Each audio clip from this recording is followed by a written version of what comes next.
ፈጣሪ እከኩም ብቻ አይደለም የሚሰጠው ጥፍሩንም አይነሳምና ውሎ ማደርም ክብር ምስጋና ላንተ ይሁን።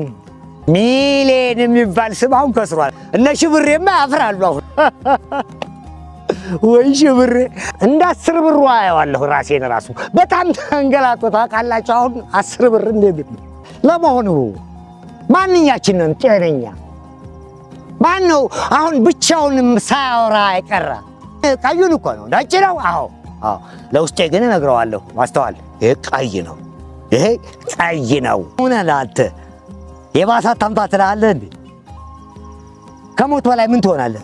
የባሰ ታምጣ ነው አንተ። የባሰ ታምጣ ያቺን ይዞት ወድ አረባከ ባለቤት ወረባክ ይገደል ብትፈታ ይቺ ትብሳለች። በምስሉ ላይ የምትመለከቱት ሁለቱም ኩላሊቶቹ በሕክምና ፈጣሪ ለሰጠው አላሳነሰውም፣ ላልሰጠውም አላቀመሰውም። እየተከተለኝ እንደራሴ ጥላ ክብሬን ክብር ነሳው። እንጀራ ፈሪ ብላ